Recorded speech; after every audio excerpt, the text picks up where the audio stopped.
Good evening. Welcome to another edition of EduTV. I'm your host, Greg Perkins, and today's guest is Mr. Aubrey Perry. How timely, sir, your presence is.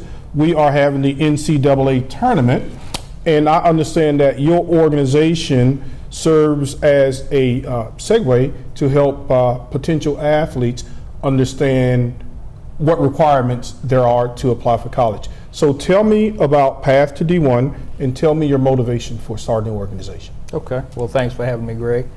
The reason we started this organization is because when my kids were in high school, I saw that there were a lot of kids there that had fantastic athletic ability. And they had coaches coming in and looking to give scholarships. But some of the people that were the best athletes at the school couldn't take advantage of those scholarships because they didn't meet the academic requirements for those scholarships.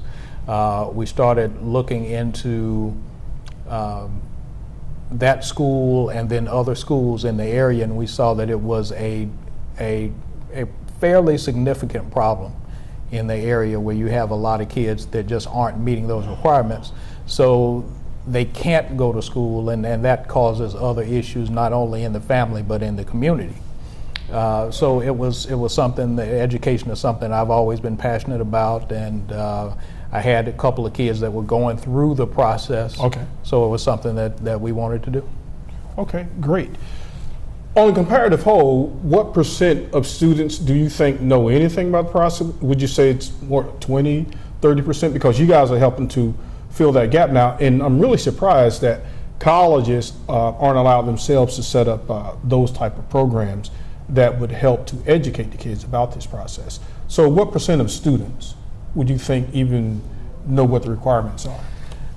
Well, I would guess that it'd probably be well under 50%. Okay. Now, I think that is changing because of some initiatives that institutions like, organizations like the NCAA are doing now. Okay. That they haven't been doing in the past. Okay. And what they're doing, there are some other grassroots types of campaigns that are out there, and I've been asked to come and speak not only to schools and talk to parents and guidance counselors. I've been asked to come into events and talk directly to the student athletes that are participating in the AAU basketball tournament or something like that. So the word is starting to spread, and I think you'll see more kids that are starting to get that information. But it's not only getting that information, is making sure that you're meeting those requirements.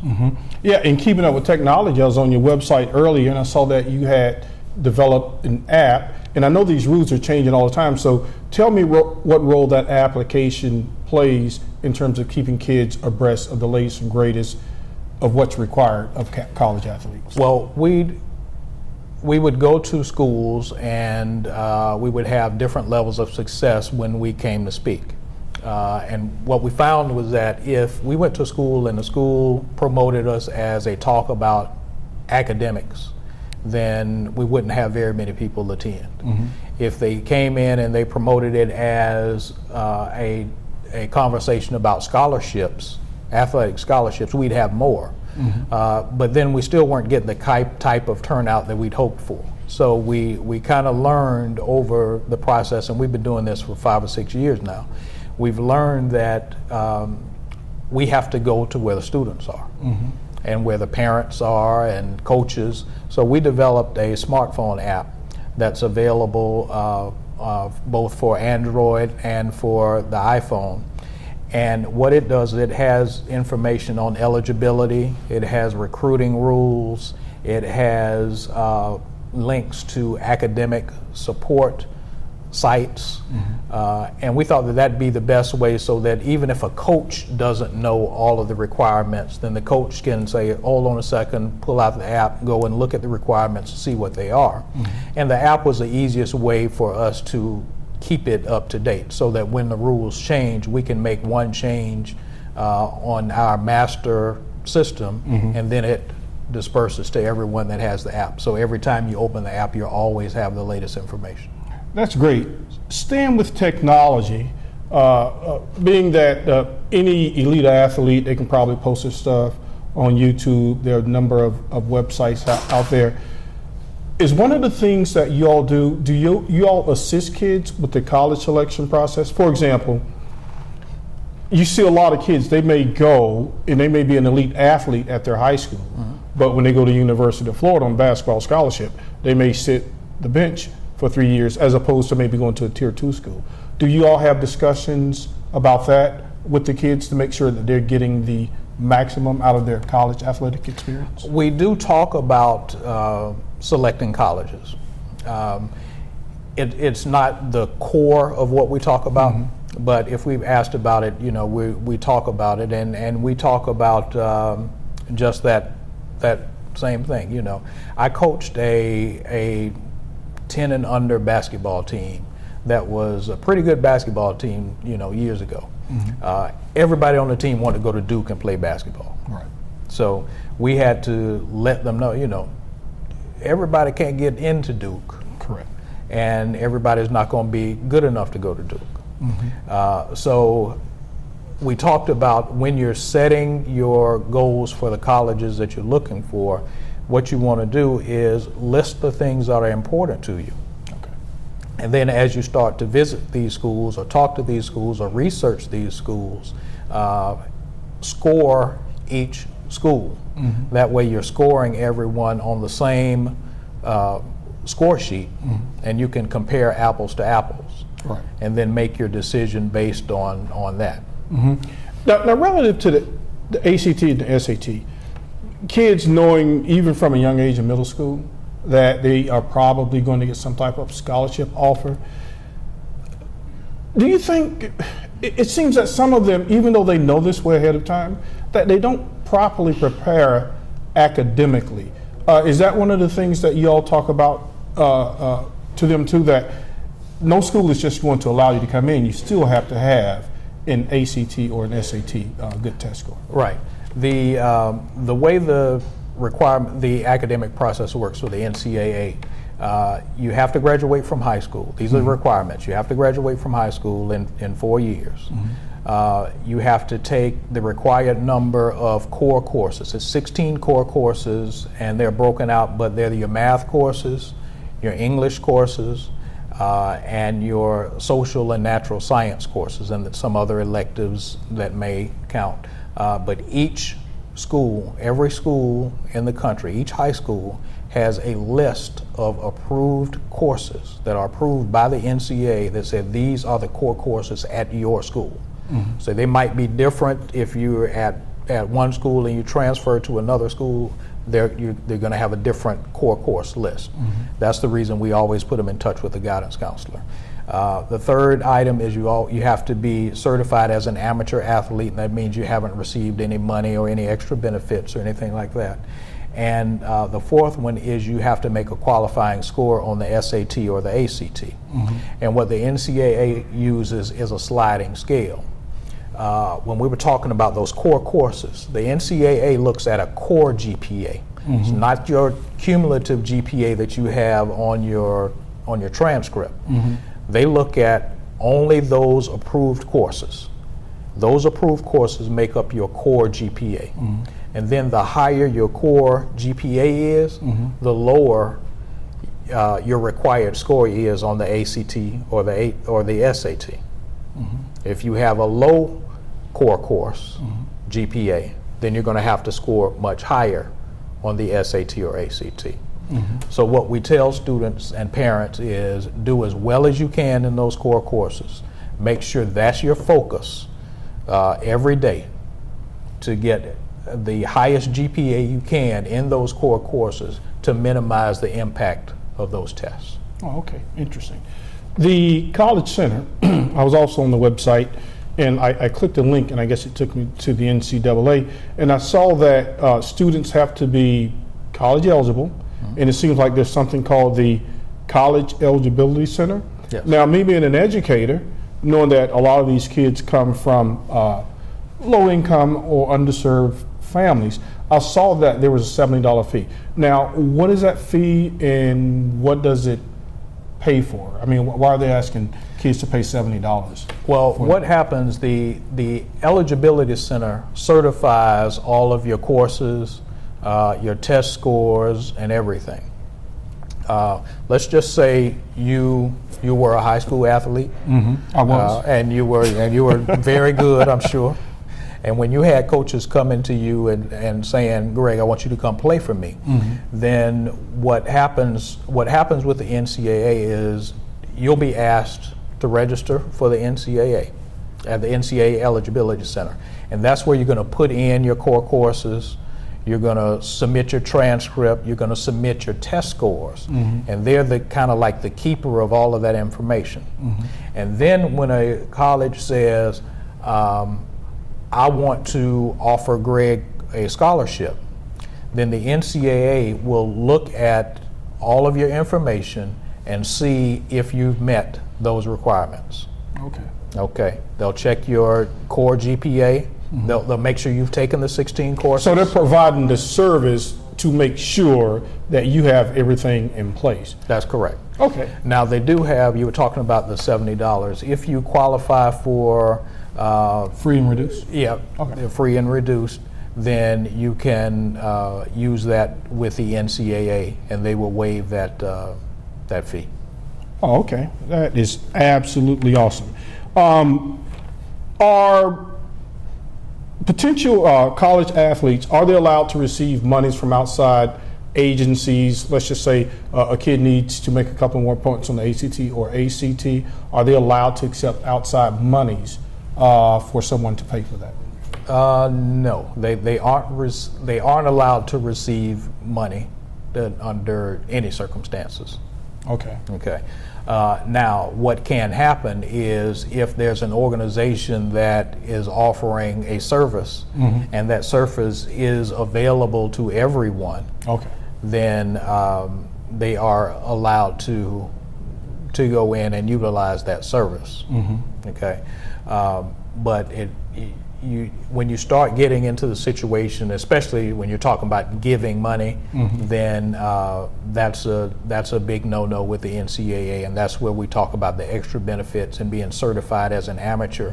If you're receiving money for something, especially if it's something that has to do with your sport and moving you forward, then that is a conflict with that amateurism rule. Yeah, and the reason I brought that up, because I'm a big believer in preparation, deliberate practice, and I know that even when people go to take, let's say the LSAT or the graduate entrance exams, a lot of them do take prep courses, and it would seem that, of course they have to pay for them, and I get what you're saying, but it would just seem that students should be able to receive, some help, because in order to get into school, because they are deemed student athlete. And what does that term mean exactly, student athlete?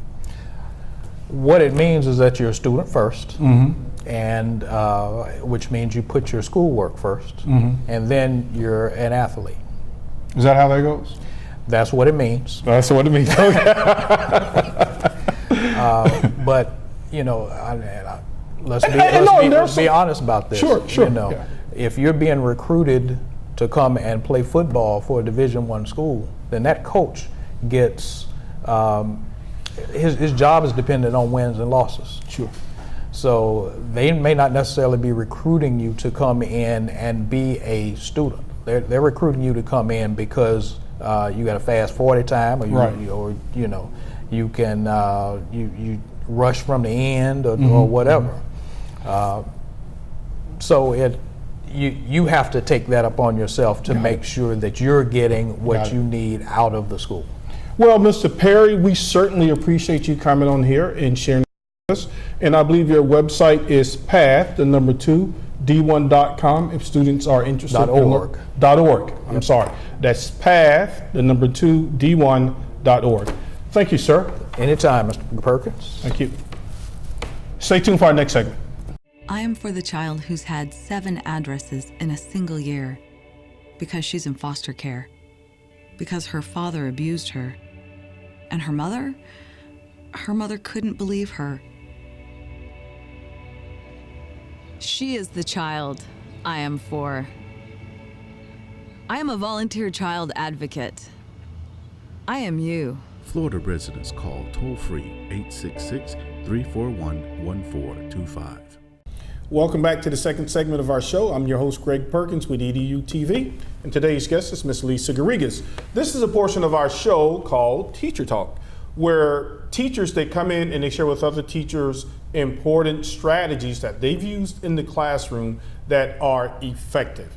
So make sure that you tune in each Tuesday at 9 p.m. for EduTV, and especially for our Teacher Talk segment. Lisa, there are a lot of strategies that teachers use in the classroom, but throughout the day, you guys don't have a lot of time to plan or talk to each other to share a successful strategy. So I understand today that you want to share a strategy with us. So I'm going to want to know 3 things. Why did you select this strategy? What is it? And how do we know it worked? So tell us about it. All right, so I'll go ahead and just formally introduce the strategy briefly, and then I'll go ahead and tell you why I chose to use this strategy. Very good. Now, just to let you know, I haven't used this strategy yet in the classroom, but this is something that I have researched and I have been able to actually present in my grad study right now. So it's research-based, and this is something that I will be using in my second grade classroom next year. This is also something that every teacher can use in any grade level because it is a vocabulary strategy. So this is one of the assignments that came up as a result of your graduate school work? Yes, during my graduate school work, I did a brief presentation based on research of elementary school reading. As I was researching, there are tons of research out there that shows the effectiveness of implementing vocabulary strategies in your classroom to aid comprehension. So students need to have an extensive vocabulary in order to do well on any type of reading comprehension. That is correct. Well, reading in general, a simple definition of reading is it involves constructing meaning through interaction. In order for us to be able to understand what we're reading, what we're talking about, we have to be able to understand what the words mean because every word has meaning. Right. Every single word. Yeah, I was reading a report, and I hate doing this, but it says that kids should know a certain amount of words even before they enter school, if they are to get a good start. And it's shown that most students that come from homes where there are where the parents are professionals or the parents that work with those kids, they have a larger vocabulary than students whose parents who have not done any preschool work with them. Correct. So students who aren't working with their children at home, their students are at a disadvantage when they enter school, as well as children who haven't gone to preschool. And there's a lot of research on that because other students come in with prior experience. So with prior experience comes larger vocabulary. So what I found while I was doing my research, I wanted to look at best practices that teachers use. So I looked up best practices and then non-exemplar practices, which is the opposite, which was really interesting because a lot of the non-exemplar practices that we have practiced, including myself growing up in schools, for example, here are the words, you have a test on Friday, look up the words in a dictionary. Well, it's not saying that the dictionary is not something that is good to use. It should be a supplement to whatever you're doing, but that shouldn't be the way that a student learns. Because kids should be able to use the words that they learn within context and be able to recognize those words in reading comprehension. Exactly. So writing the definition of a word, which I actually had to do as a student growing up, not saying that it's bad again, but it's just one practice, and now we need to be able to apply that meaning and that word into real life. Give students a purpose for learning. So why do I need to learn this word? And just having them use these words later to review the words that they want to learn. No, I agree, because that's one of the frustrations in education, because a lot of students are like really smart now, so they want to know, why am I learning this again? But what they don't realize is that later they are going to be faced with those words as they matriculate through the educational system, especially when they are confronted with FSA reading comprehension, ACT, SAT tests. Those words are going to come in they're going to become very useful at that point, or even before that. And now to add on that, vocabulary should be taught across all grade levels, even as adults. Right. Because there's always so much more to learn. However, elementary school education is very, very, very essential, and it's very impactful for students to learn vocabulary and learn strategies. Not necessarily vocabulary, because you're going to learn new meanings every year as you get older for the rest of your life. But for them to be able to learn independent strategies and things that they can do so that they can understand what they are reading. So in my research, as I was working on best strategies for reading, I decided to really focus on vocabulary, because vocabulary helps build fluency, which also helps eventually build comprehension. Lisa, with these new students, well, I'm not new students, but students as they are now, that I noticed, I have a little niece, okay? She's 4, she was 3 or 4 at the time. I taught her a big word, but when I taught that word to her, I just broke it down on level to where she understands it. A year later, she still remembered that word. The word was astute.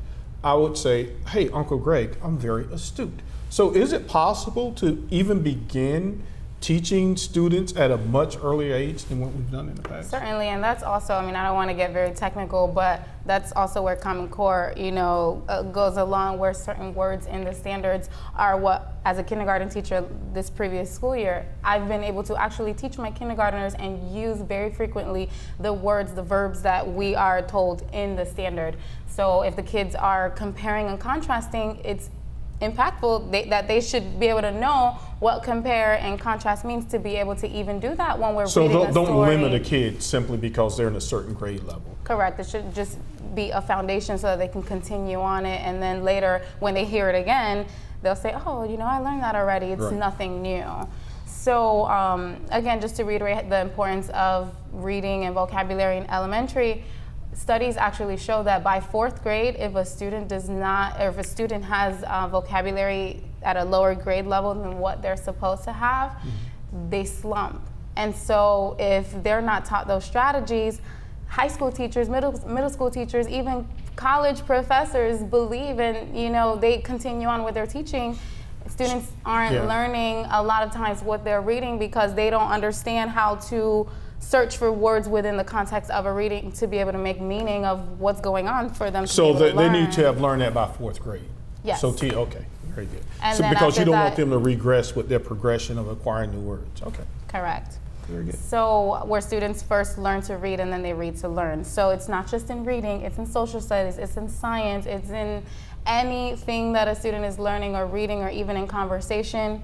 There are words in everything. So vocabulary. Read to learn. No. Learn to read and then read to learn. And then read to learn. At correct. what point should that progression take place? Is it 2nd grade, 3rd grade, or? What do you mean by progression? Well, the progression from a kid learning how to read to reading to learn. Is it just when the kid is ready that he has enough vocabulary, he is fluent, and so there he can just begin to explore different types of information? Is that a 2nd grade thing, a 3rd grade thing? Well, it's really a primary thing, but again, it does differ. It varies from kid to kid depending on what their needs are. So, we might think a 4th grader is ready to read to learn what they're reading, but a lot of times teachers need to kind of keen in on whether this student is having trouble on helping, make meaning of what they're reading. Okay, fair enough. So I found this vocabulary game, and I guess I'll call it a dice word game for right now. Right, since we have our dice, we're not gambling, okay? This is something that all teachers can use, every grade level. Whether you teach reading or you teach science, math, doesn't matter. Very cost effective. I actually made this prior to the show. Cardstock, use paper, marker. You can print them out, whatever.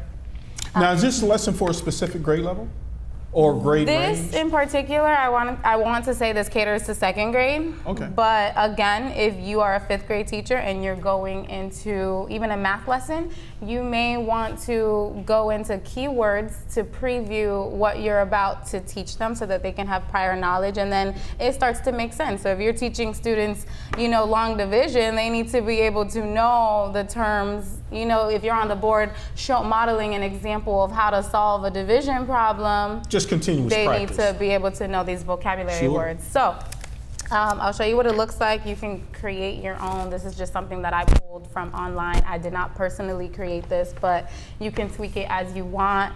This is something that I will be using for one of my centers, one of my reading centers. Okay. I am going to have a vocabulary center all year long, different words every week, words that they're struggling with, words that they will need to know in order to learn new content. So normally you can do this however you want. You can do this with partners. You can have students work in centers, but for this purpose, let's just say you have students turn to their partner and say, you're my partner. Okay. You'll be partner 1, I'm partner 2. Normally each partner would have their own. Okay. The goal here is to work with these words in an interactive and fun way so that we can allow students to be able to retain the information versus writing the meaning of a word, after looking it up at in the Webster dictionary. Right. So you would have one, I would have one. Okay, there are the 2 dice here. Mm-hmm. So your partner 1, I'll let you go ahead and roll. When you're finished. So I'm going to roll the dice. Okay. Yes, and then I'll go ahead and go. So the first one, okay, let me just tell you that the first one will be the one that lands closest to you. There are no rules, but this is necessary in order to know what to do. So, for example, I'll roll. This will be the first one that we're going to 4, focus on, which will give you the vocabulary word that we're going to do, which is frighten. Frighten, okay. And the second die will give you the strategy you need to do. So if this one is 4 as well, then you're required to act it out. Ooh, I'm so frightened. Ooh, who's coming to get me? I'm frightened. That's really not how I act when I'm frightened. Oh, go ahead. Very good. I like that. Okay. So I'm going to learn the word frighten, and then I select from one of these choices to act it out so I can actually see what frighten looks like. Yes, there are different things that you can do. Of course, all words, you may not be able to act out. Right. So as a teacher, you can, again, tweak it, according to how, what kind of words you have. I like this. But for example, some of the strategies would be Are you make going to a roll the dice or am I connection. going to roll them again? Okay, we want to play? Yeah. Well, All right, your turn. Go ahead, roll the dice. my turn? No, you can go ahead and All go. right, We were roll just- the dice. All right, roll the dice. So we got 2 Okay, and so 3. 2. What vocabulary word is number 2? Help me out here, Ms. Lisa. Number 2 is, I can't see. Balance. Balance. Okay, and so we go down here. Number 3, what's my thing here? Draw the word. So you would have to go ahead and use a sheet of paper and go ahead and draw what you believe balance means, and then Do I write the word or I draw an example of it? be creative. All right, balance. Make sure you draw a really nice picture so you can show the camera.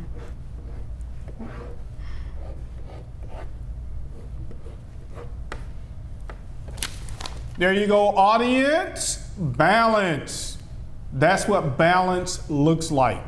And this is also very good too, because notice that I said you can do whatever you want. He was already asking me, what should I draw? Of course, balance looks different and can, be drawn in different ways. So as a teacher, I'm allowing him to think, to really critically think of what he wanted to do. He could have drawn a girl balancing, in ballet class. He chose to draw a scale, which was perfectly fine.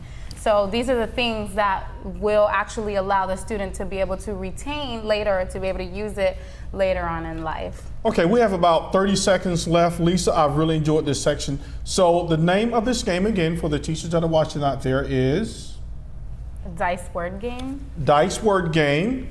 And if you want more information, you can tune in, or you can write me at gregedutv@gmail.com, and we can give you information. We are also going to start posting these lessons online. I want you to stay tuned for our next show, which is Hispanic Speak Out TV, and I want to thank you again for joining us on EduTV. Now we have to play again.